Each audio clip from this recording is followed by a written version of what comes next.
Good evening and welcome to the biggest event in the Irish literary calendar, which is just about to get underway. Tonight we welcome the publishers, the booksellers and of course the authors who've given us such fantastic books to read over the last 12 months. Now, some of these authors are just at the beginning of their incredible journey, while others have already taken their places amongst the world's literary giants. And there's a special place tonight for one Irish poet as we present her with a Lifetime Achievement Award. And the industry will also recognise another major international best-selling author. We're in for a great night, so stay tuned for the 2017 Bord Gáis Energy Irish Book Awards.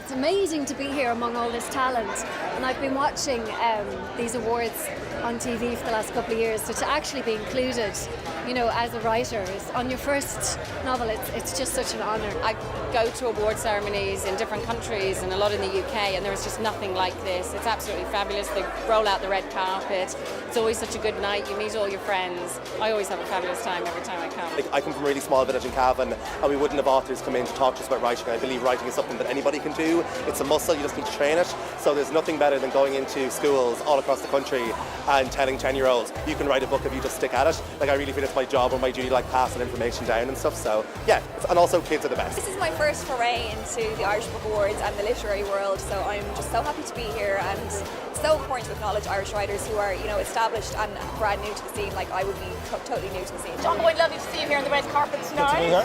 What does a nomination for the Book Awards mean to you? Because I mean, you've got such a claim at this stage. Well, it means a lot because there's only 6 books on the Novel of the Year, but as we know, Irish writers have so many novels, and every year that to get down to that last 6 is pretty cool. It's really lovely. It's really lovely. It's good to get to see everyone, but it is lovely to be recognised and so lovely to be nominated. And I'm very honoured. I'm in, I think, really good company in the nominations. So yeah, and it's always a great night out.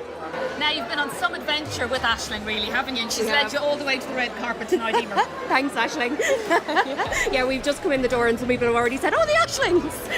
Yeah, it's a real celebration of people in this country who write books every year, and it's a highlight. It's my first time being here, so to see all the razzmatazz and the people and the quality of people in the room as well is very much spectacular. It's good to get a pat in the back occasionally. It's brilliant for us to be shortlisted. We're absolutely thrilled about that, because the other books on the shortlist, they're all Irish talented authors and illustrators, but we're really happy to be on that list with them. You think I spend 99% of my time in a tracksuit in front of a computer. It is an absolute joy to get dressed up and come out and meet all my, you know, peers and colleagues, and this is my tribe, so it's great to come out and meet everybody, you know. I always say this too. I feel like I'm repeating myself, but it is lovely to be acknowledged and to be recognised. I don't mind if I don't win. I really don't mind, but it's just lovely to be among everybody else and to feel like, you know, you're seen and you're read and you're heard. So that's what it means to me, is to be acknowledged and recognised. And on those horrible days when I have no inspiration, I will think of moments like this.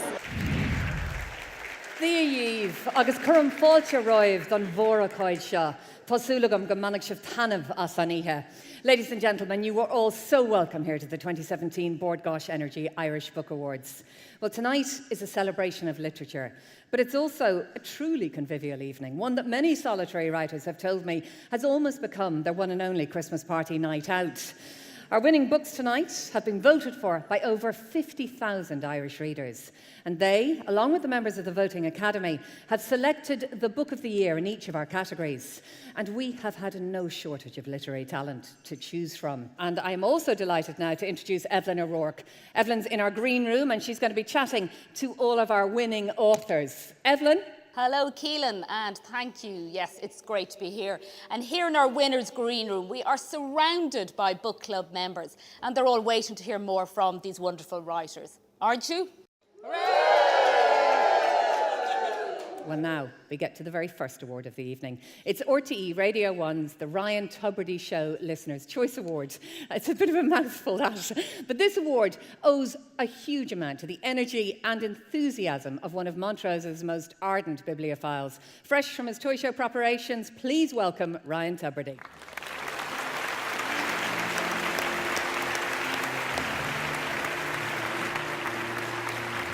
Good to see you, Ryan. Nice to see you too. And I know how busy you are, so we really do appreciate you being here tonight. Most of the evening trying to explain to people from Britain what the toy show is. and have failed with every attempt. Any tickets? Oh, God.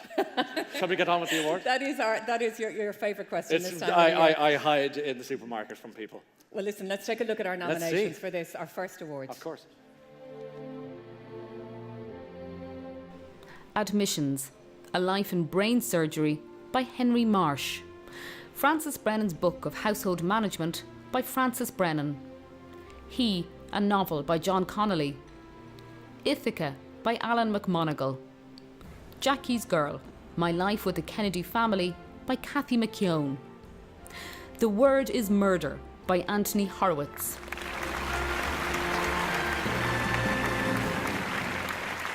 Oh, thank goodness, it's a wonderful read from a wonderful writer, Mr. John Connolly, and He, a Novel. Wow, what a book.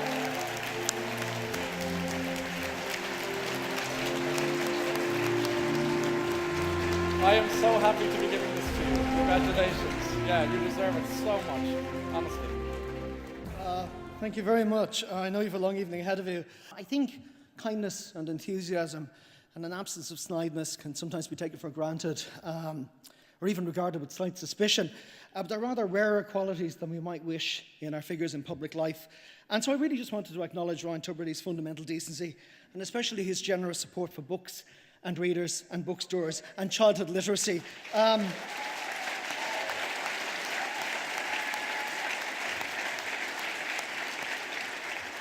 I suspect that Stan Laurel, who is also a fundamentally decent and generous human being, would have liked him a very great deal. Enjoy your evening. Thank you.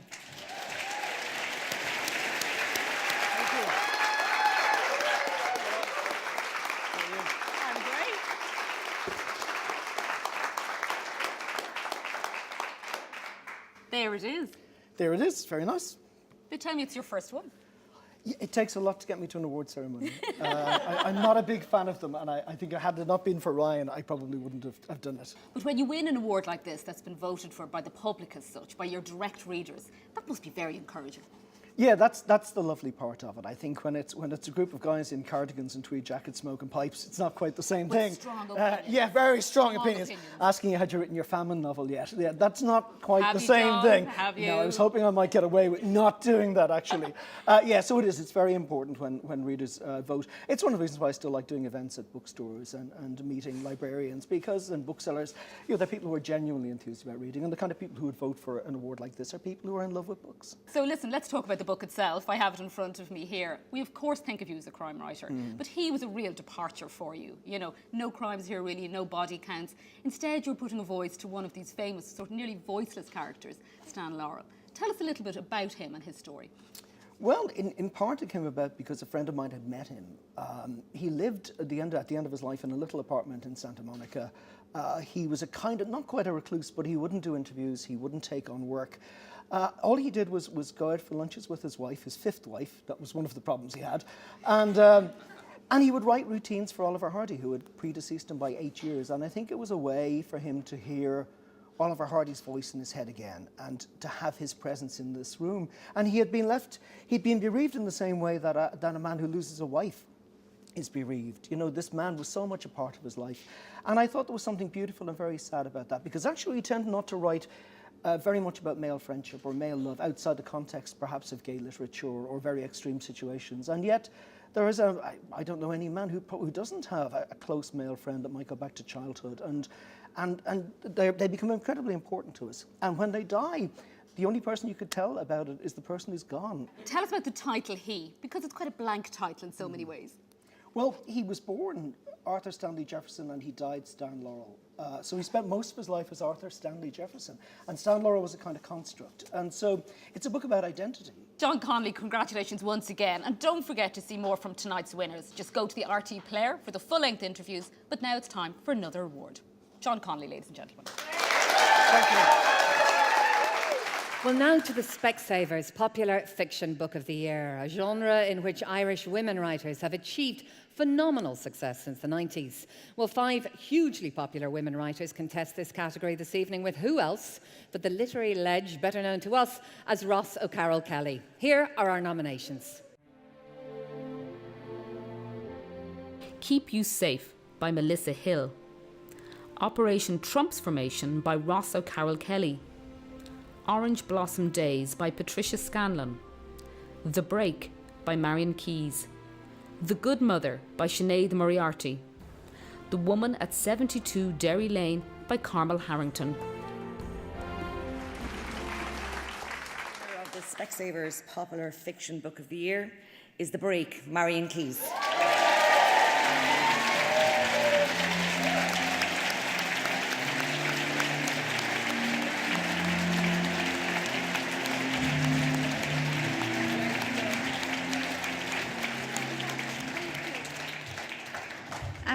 Thank you so much. My God, it means so much.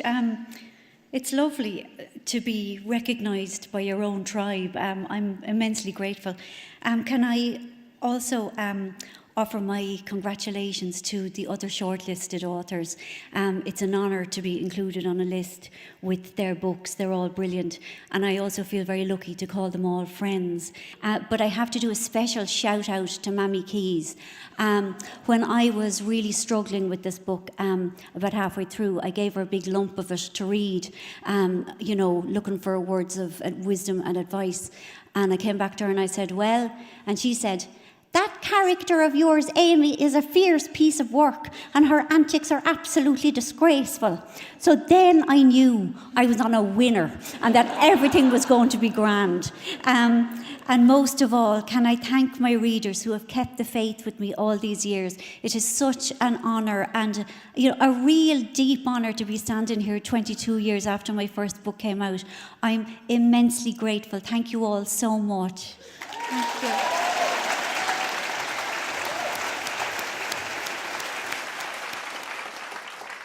Look, this is your 13th novel, and it tells the story of Amy. And when we meet her, Amy's confronting a pretty tricky situation. Yeah. Introduce us to Amy. She's been married for 18 years. He's a very good man, but he has lost his dad, and then a close friend of his dies, and he's plunged into an existential crisis. And eventually he decides that the only thing that will kind of save him from going bananas altogether is a 6-month marriage sabbatical. And this is where the title, The Break, comes from. Yeah. And I mean, that really reflects your style in your books. You love the hilarious moments, but you're unflinching about the dark stuff. You like the messy edges around life. You like writing about that. Well, I think life is nothing but mess. And I think to write about idealised lives just makes everybody miserable because, well, I feel that I am failing and not measuring up. Now, looking at your statistics, right? Yes. You've sold a disgusting amount of books. I mean, is it 35 million? So they say. I mean, it's not like I'm at home with an abacus. Now and again, why not? An accountant gets in touch, with figures from faraway lands overseas and stuff. Irish people are just really funny. I mean, we are, and we're gas at taking, ridiculous phrases like spending quality time with, and we'll use it ironically or archly. I think we have a wonderful ability not only to laugh at ourselves, but to laugh at everybody else as well, which I find very charming. Marion Keyes, we're so thrilled when you call into our green room. We love to see Thank you. Ladies and gentlemen, the winner of the pleasure. Popular Fiction Book of the Year, Marion Keyes. Well, now we come to a brand new category. It's the Department 51 at Eason Teen and Young Adult Novel of the Year. Well, differentiating between the different age groups in this area can be a very challenging task, but the issue-driven nature of young adult titles called for a separate category. Well, now let's take a look at the nominations.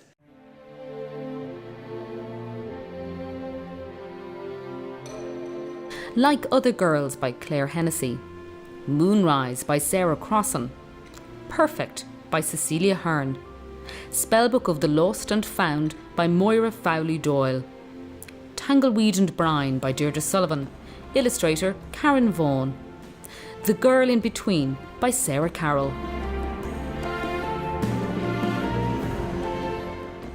The winner of the Department 51 at Eason Teen Young Adult Novel of the Year is Tangleweed and Brine. Words by Deirdre Sullivan and illustrations by Karen Vaughan.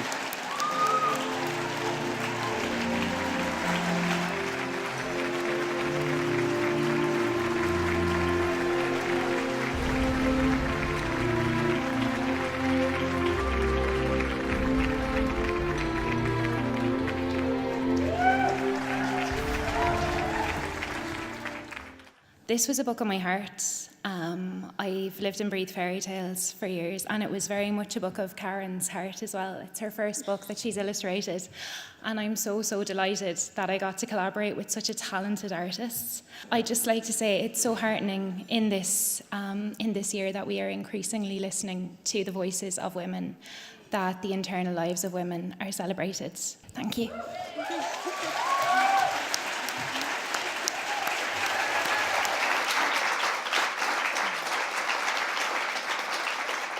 Now we have this beautiful book in our hands, Tanglewood and Brine. Deirdre, I'm going to start with you and just ask you, the book is a retelling of 13 classic fairy tales, all featuring heroines. So when did you first develop this idea for the book? The oldest story in it is the retelling of Little Red Riding Hood, and that is 8 years old. And it was that story that got me my first publishing deal. So it's a really, really special book. It's like a book on my heart. So this means the world. So, but the idea of the heroines, maybe talk us through a little bit around that. Well, in fairy tales, and I mean there are a lot of folk tales with assertive heroines, but the ones that get told and retold, particularly to children, have quite a passive role for women, where a woman is a prize, or the most that you can aspire to is that you marry a rich man. And I felt that living within that narrative would be constraining. And I wanted to explore the internal voices of these very different women. Can I just say, as I look at the two of you and you've won the award tonight, sometimes do fairy tales do come true? Yeah, maybe. Listen, go and have a wonderful night. You deserve it. What a lovely award. Well done. What a beautiful book. Thank you so much. Thank you so much, everyone.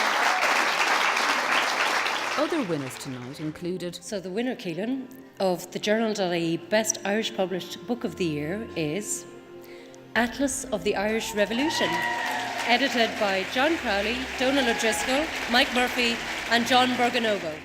This was above all a collaborative effort, so sincere thanks to all our contributors. There were over 120 in all, and if you bear with me, I'd like to read out all their names now.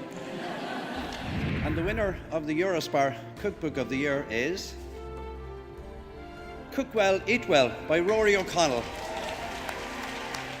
But I'd particularly like to mention Anne Michael Gill, who wasn't here this evening, who gave a lot of people who've written books in the part of the world that I come from their first chance. So thank you very much to Gill again, and thank you for this. I'm really thrilled. The winner of the National Book Tokens Children's Book of the Year Junior is A Sailor Went to CCC, words by Sarah Webb, illustrations by Steve McCarthy. I'm a little bit speechless. I really wasn't expecting this. I really thought it was going to be The President's Glasses. It's my favourite book. So the winner of the National Book Tokens Children's Book of the Year Senior is Stand By Me by Judy Curtin. I always dreamed of being an overnight success, and that, yeah, they're all laughing. That ship sailed without me a long time ago. Now, after the break, we meet David Walliams and hear from the winners of Nonfiction and Newcomer of the Year. So please, do stay tuned.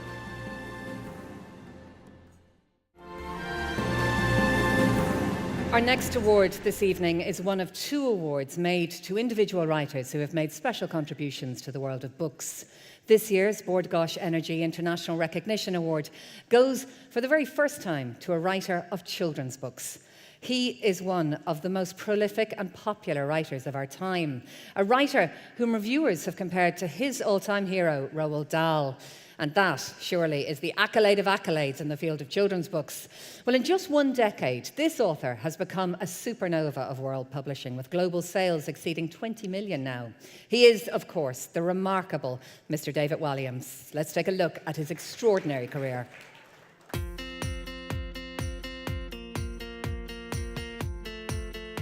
David Walliams does what every parent really wants, and that's to make their children laugh. I think every parent's favourite sound is the sound of their children belly laughing. So Mr. Stink was the first David Walliams book to come into our house. I read Mr. Stink, Billionaire Boy and Gangster Granny, which are the 3 favourites to my children, and they have subsequently gone on to read their own books as they fell in love with David Walliams and his writing. Myself and a few others have actually brought in that whole age group, and it's now cool, and it's that rock and roll of it's no longer, you don't be ashamed of reading, and it's cool like to talk about David Walliams in the classroom. He's slightly rude. There's a lot of bottoms in the books, which kids find hilarious, especially when their teacher or quite a stern librarian has to read the word bottom. he never patronises the reader, because he really does tackle difficult subjects like death and serious illness and the cross-dressing footballer in The Boy in the Dress. And he tackles all those difficult subjects with a really light touch. And there is darkness and sadness, and a lot of the children in the books are very lonely.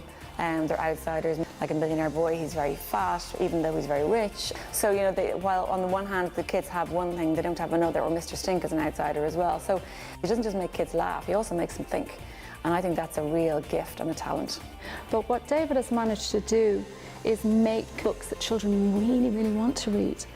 So that before you know it, you've finished a double-page spread, you've moved through a few more pages, you've finished a chapter, and then you've finished a book. And that's really important. That's an accomplishment for young readers. And then they're itching to read the next one. Girls read everything. Girls, fantastic. It's trying to get boys to read as well. And Williams is a classic example of boys reading it as much as girls. And now, if you're not reading David Williams, what do you do? So I go into schools most weeks in Ireland, and I love to ask the children what they love to read and who their favourite author is. And 3 names always come up. That's J.K. Rowling, Jacqueline Wilson and David Williams. They just have a really strong emotional connection to David's work. There's a great line in one of David's books where a character says that children nowadays don't believe in magic. They are forever watching TV and playing computer games. They never look to the skies anymore. And that's where David Williams comes in, because he points at the sky and he makes the clouds ice creams and he makes the sky the sea. And suddenly children are using their imaginations again. And it's wizards like David Williams that encourage the next generation of readers to embrace their imaginations. And that's why we need him tonight more than probably we've ever needed someone like that before. And I always say to children when I go to schools that books for your brain and words for your mind are like water are to plants, which makes you a master gardener. And somebody who is respected and admired here because you've got all our kids reading and generations of children's reading. We didn't know you could write books. We thought you were the funny guy. We thought you were the guy on the TV who made us laugh. You were funny and you were witty and you were clever, and we just didn't think you had it in you. And that's why we all expected books about funny things like bullying and death and aging and isolation and dysfunctional families and gender issues. You're a human, hashtag. It goes on. Illness. I don't know what category this is, but what do you do with those things? You hide them so cleverly and so discreetly, and you do the most important thing for a children's writer, and that is to look them in the eye and not look at the top of their heads. That's the key, and you've got it. You don't patronize them, you talk with them and not at them. And with that in mind, it's no wonder that you've sold over 20 million books, David. A lot of people here green in the face with that excitement. It's exciting green. We don't do begrudgery in this country. The Bord Gáis Energy International Recognition Award goes to you, David Williams.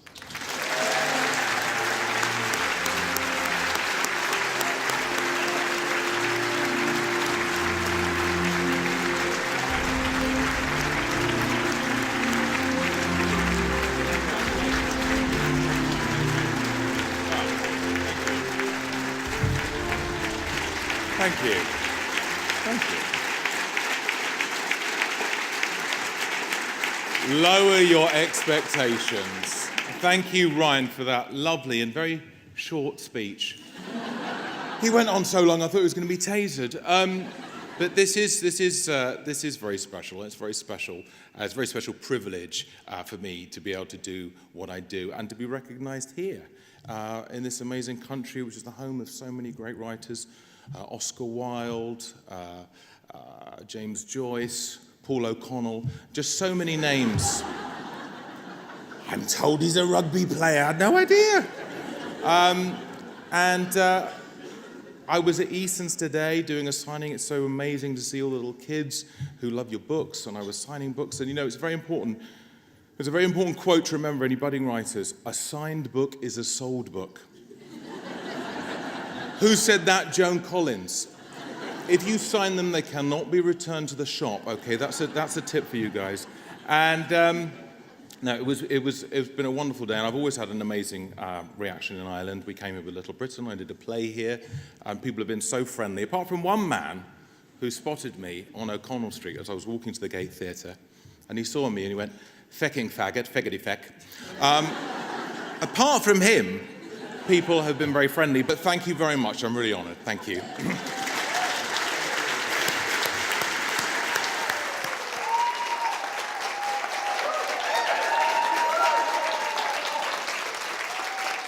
Hello.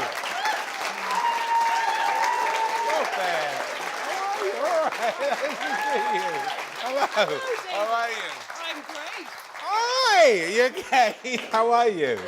Nice to see you. Okay. So, David, thanks to you, myself and many other parents spend hours at bedtime reading your books to small children.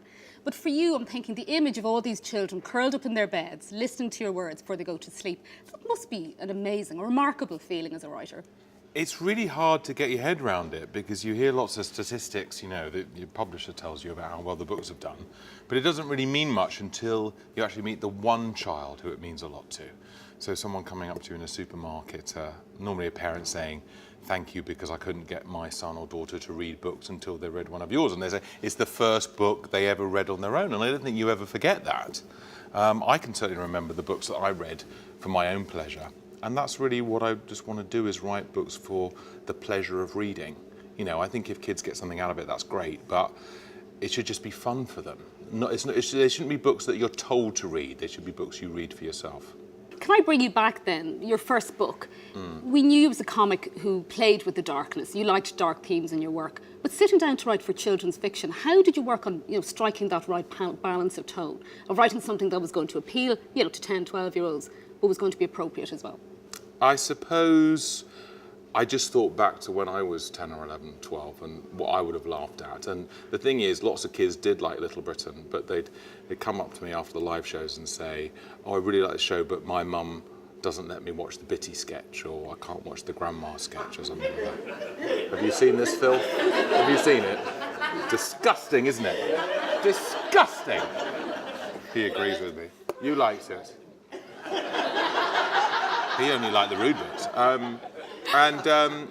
And so I just kind of realised that there were certain areas. I mean, I'm not completely stupid. I realised there were certain things that you wouldn't do in a children's book, but I thought you could still capture the same kind of spirit and the same sort of, larger-than-life characters and some of the same silliness as well, but without, you could still deal with the serious subjects, but you just make sure it's okay for kids.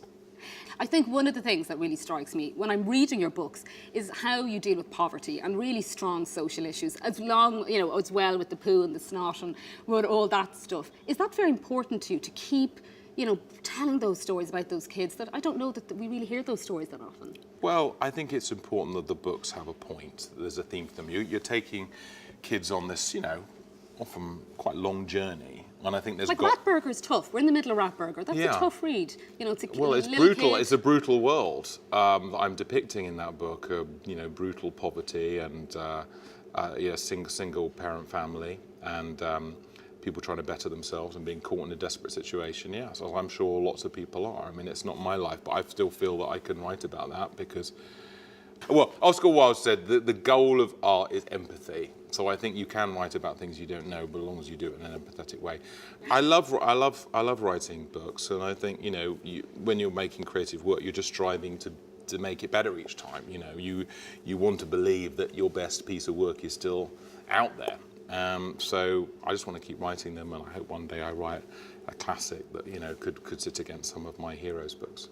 That's a lovely answer. David Williams, huge congratulations, and thank you so much for coming to visit us this evening. Thank you. It's a pleasure. Thank you very much. Thank you very much. Well, our next award this evening is the Sunday Independent Newcomer of the Year. It's a special category which invariably validates our sense of optimism about the future of Irish writing. Every year, a group of talented first-timers bursts onto the scene to launch careers in what is a fiercely competitive industry. Well, 6 of them are here tonight. Let's take a look at the nominations. Conversations with Friends by Sally Rooney. Harvesting by Lisa Harding. I Found My Tribe by Ruth Fitzmaurice.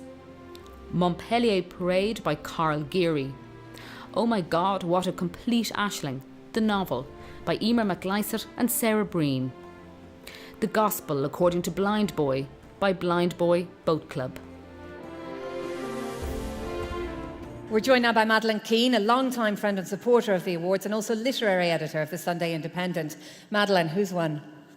The winner of the Sunday Independent Newcomer of the Year is I Found My Tribe by Ruth Fitzmaurice.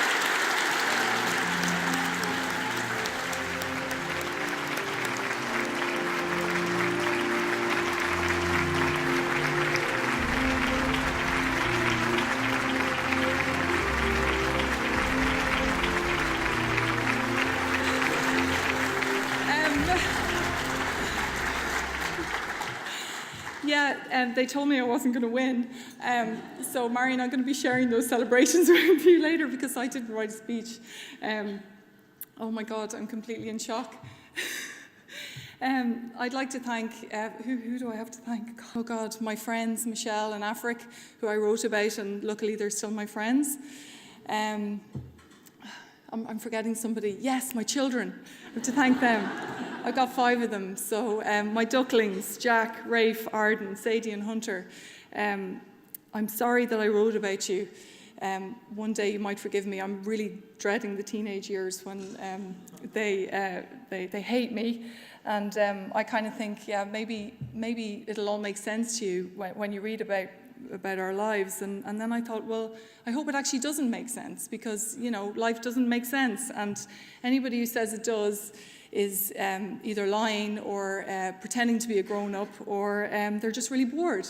So don't believe them. And thank you for this. It's a real honour. And I'm just amazed. Thank you.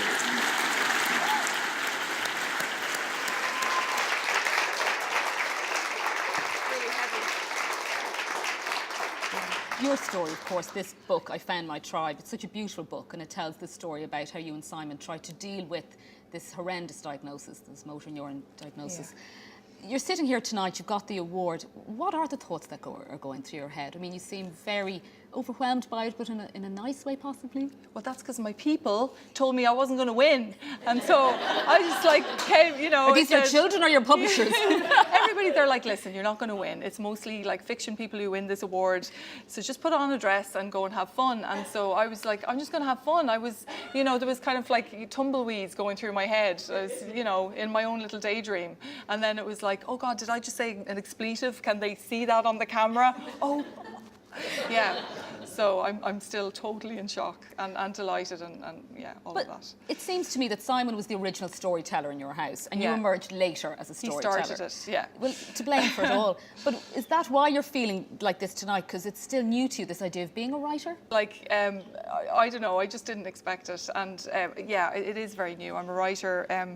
I like saying that because I've been a housewife for a long time and you know, being a housewife is cool, but writing is what I love to do, and I would have been happy just being nominated. It was a real honour, and genuinely, because it was a very broad category and some very, very cool people in that category, so that's why it's very unexpected, I think. Yeah. Ruth, we are so pleased you came here this evening, and I don't know why you didn't expect to win. It's been an extraordinary adventure for readers to go with you on this story. Thank you for your honesty and for your beautiful words on the page, and I'm thrilled. Thank you so Ruth much. Thank you. Well, now that brings us to the Ireland AM Popular Nonfiction Book of the Year, a category which produces some of the most successful books in publishing, especially during this, the all-important Christmas season. Well, here are our nominations. Everything by Vogue Williams. Mother Folklore by Dara O'Shea. Owning It, Your Bullshit-Free Guide to Living with Anxiety by Caroline Foran. The M Word by Maya Dunphy. Why Can't Everything Just Stay the Same by Stephanie Preisner. Wikibeaks by Dustin the Turkey. The winner of the Ireland AM Popular Non-Fiction Book of the Year is, I'm delighted to get to use my mother tongue in the best possible way, Mother Folklore by Dara O'Shea.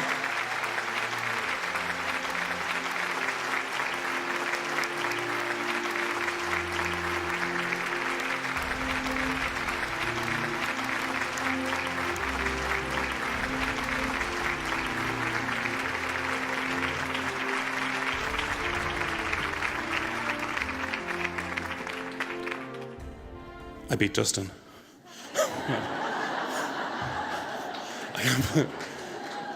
Thank you to everyone who supported the Irish for the Mother Folklore podcast and on Twitter and realised what I was trying to do, what I was all about, and I suppose, and most of all, thank you to my wife, Erin. The only reason I do anything is to impress you, because I think you're amazing. And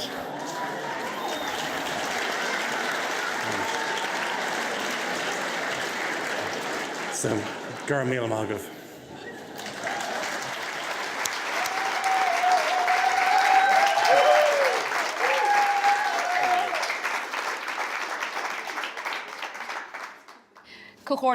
It is lovely to have you here this evening. And this all started for you when you began this kind of novel account on Twitter called The Irish Four. Yes. Came for husig tú an account seo? Well, I'm Irish my worst subject in school, and I hated it. I hated being slagged for my crazy Irish name.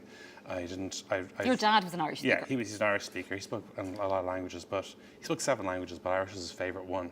And as time went by, I wanted to know, why did a man who spoke Arabic and Japanese and French and Latin, why did he love Irish above all others? And when he got ill, he had Parkinson's, near the end, vascular Parkinson's. And I realised there was only so much time we'd have together, and I wanted to know what made him tick. Irish fathers and sons. We're never going to sit down and actually just talk about things directly. I just wanted to find out. We'd have no book awards if Irish men and sons sat down to talk to each other. We'd have nothing to talk about. Yeah, just like other countries where are good at sports and things. I don't know. But, give me 2 more of your favourite. What's the Irish for? I think my favourite one, my very favourite is the Irish for a wolf is Mock Tira, the son of the countryside. And the Irish for jellyfish is Smuggler Rowan, seal snot. I can't top that. What a great way to end the interview. Darach O'Shea, cohort.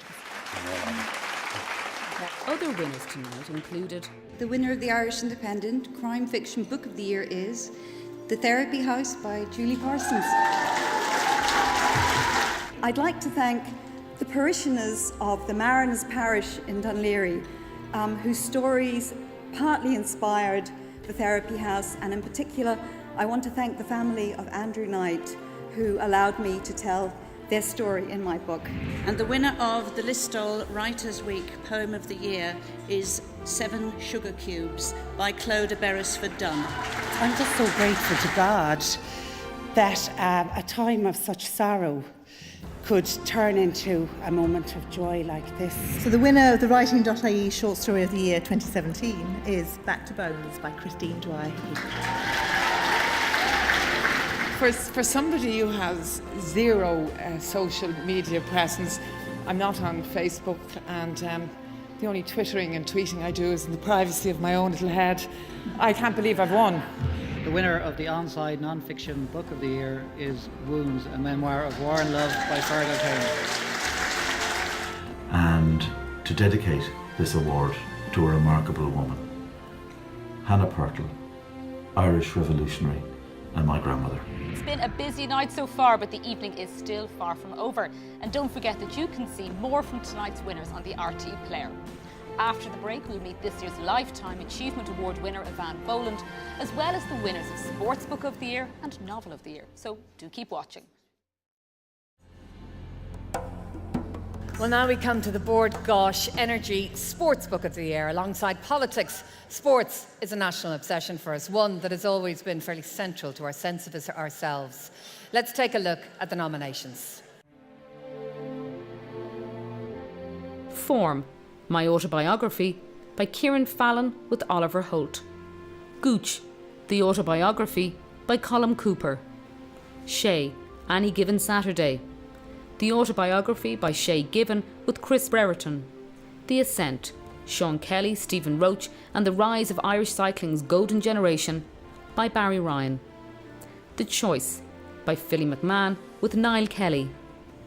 The Warrior's Code, my autobiography, by Jackie Tyrrell with Christy O'Connor. The winner of the Bord Gáis Energy Sports Book of the Year is The Choice by Philly McMahon with Niall Kelly.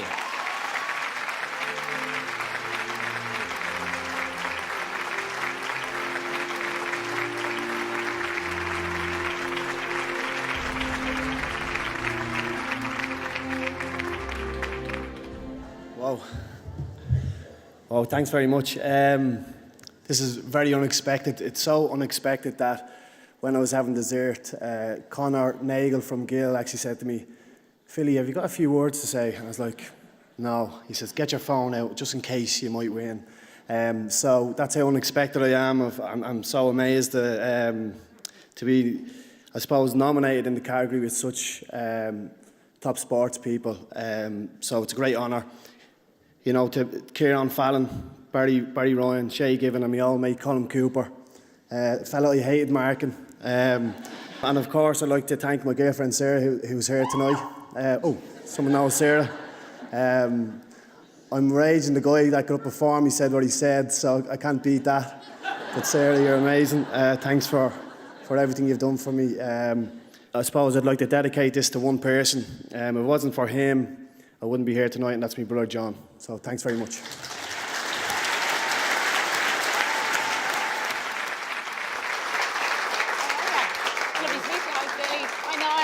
Very welcome. Can you talk to us a little bit about the title, The Choice, and what that means when you look at your life and when you look at your brother John's life?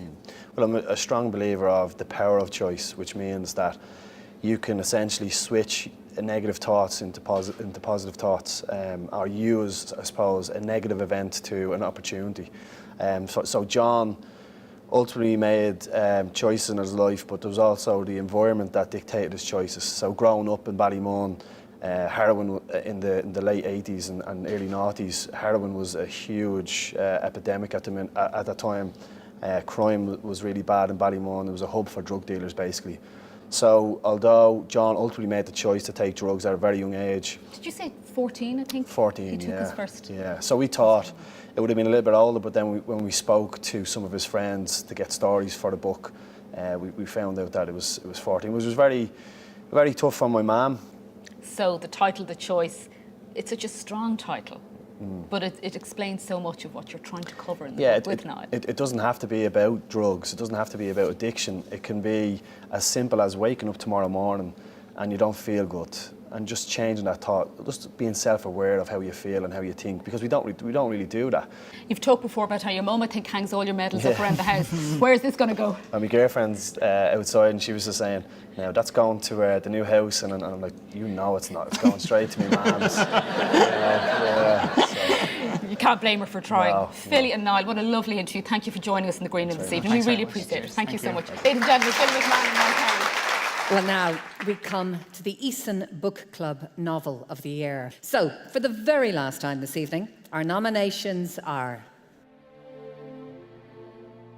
He, a novel by John Connolly. Midwinter Break by Bernard McLaverty.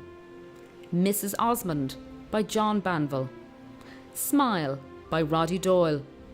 The Heart's Invisible Furies by John Boyne. When Light is Like Water by Molly McCluskey. The winner of the Eason Book Club Novel of the Year is Midwinter Break, Bernard McLaughlin.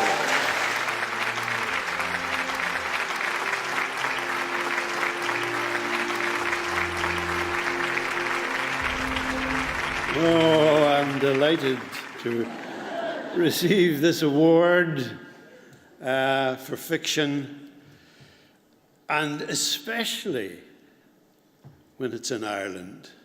To look at the short list is to see a wonderful set of writers, and you've got to be humble in front of that list. And when it comes to humility, I'm a master.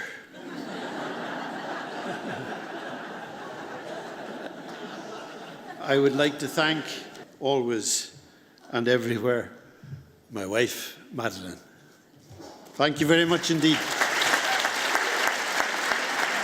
Well, finally, we come to the Bob Hughes Lifetime Achievement Award. This honours the true greats of Irish writing, whose names you will see inscribed on the stage set behind me. The writer who receives this award is joining a pantheon of great Irish writers, household names: Heaney, McGahern, Binchy and O'Brien. Writers whose distinguished bodies of work have left an indelible mark on our culture. Well, tonight's recipient has come all the way from Stanford, California, and we really are delighted to welcome her home here to Dublin. And let's take a look now at this tribute to the wonderful Evan Boland. The only legend I have ever loved is the story of a daughter lost in hell and found and rescued there. Love and blackmail are the gist of it. Ceres and Persephone, the names.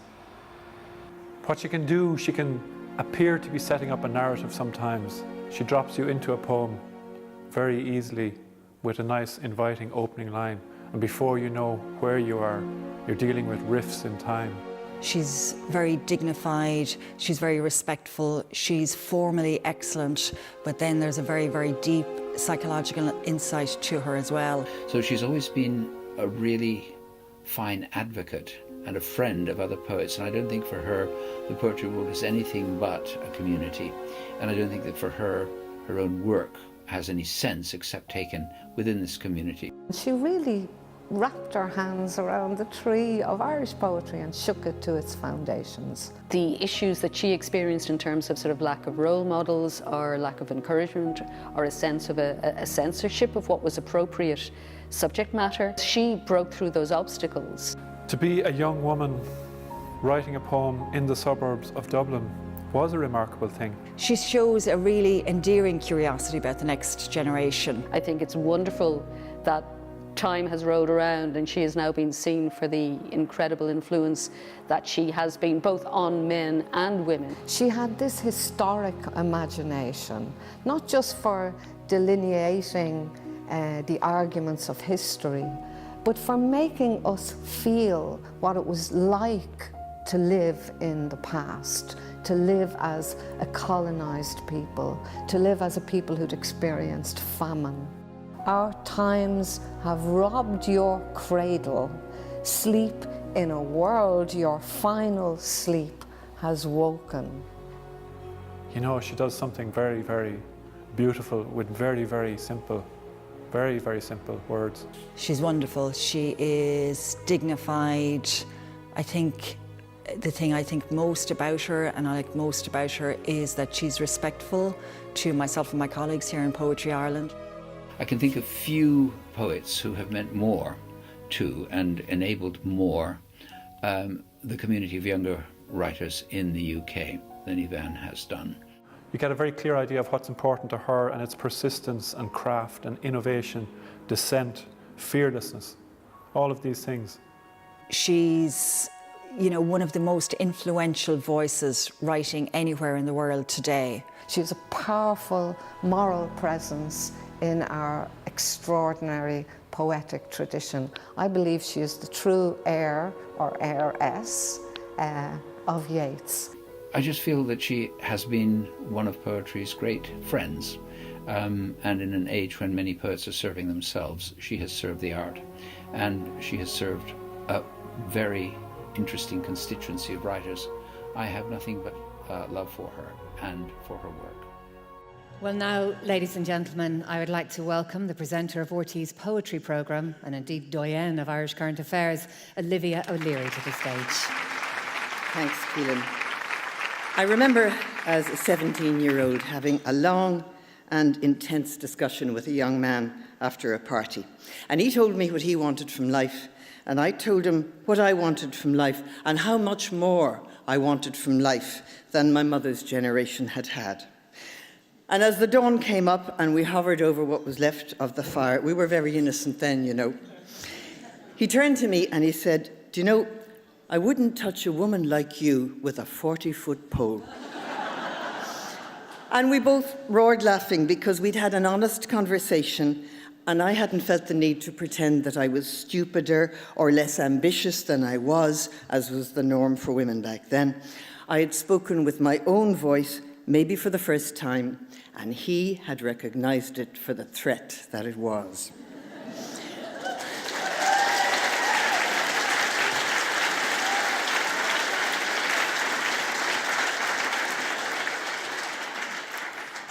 And I tell that story not only because we're in a room full of writers, perhaps all who've struggled to find a voice of their own, but I tell it particularly because of the woman that we're honouring tonight, who helped women not only to be seen, but to be heard in public life and in literature, who helped to change a situation, as she says herself, where the word woman and the word poet seemed to be in some sort of magnetic opposition to each other, who made it more normal that a poet's voice would be a woman's voice.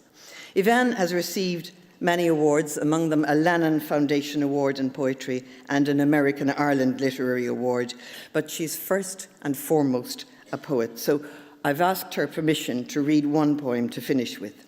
And it's dedicated to somebody else who helped women to find their voice, her friend, the former President, Mary Robinson, and it's called The Singers.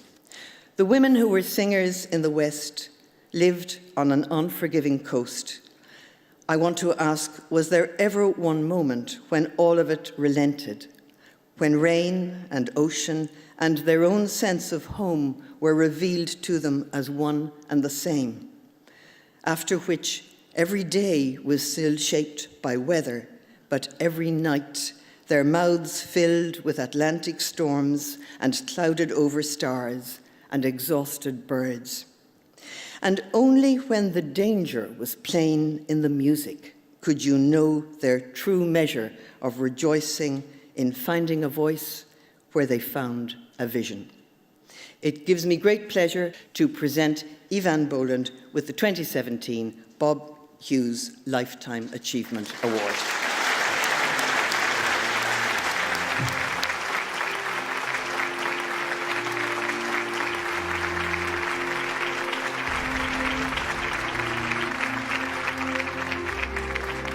First of all, thank you to Olivia, who I have admired for so long, for that really beautiful and gracious introduction. I'm fortunate, as anyone is who gets an award, to have their name attached to that visible moment. But I have been thinking, not just now, but in recent years, of when I was a young poet. I gave workshops, and they were attended by fellow poets who were women. It was in those workshops that I saw women write poems in hard circumstances, coming from small towns, struggling with isolation, never giving up.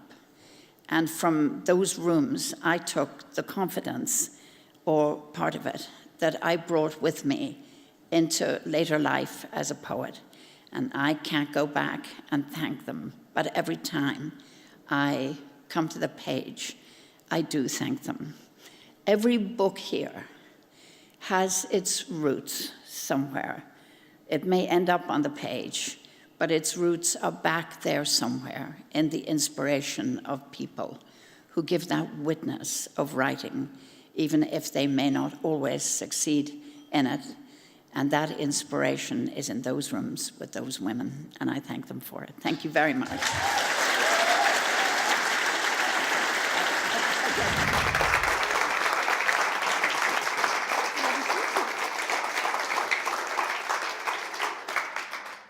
Can we start by asking you about how the significance, I suppose, of winning an award like this for you? Because, I mean, you've garnered such acclaim over the years. I think you always look a little bit to see the other people who got that award, and they're just a remarkable group of writers, all of whom I admire and respect. So yes, I'm very honoured to get it.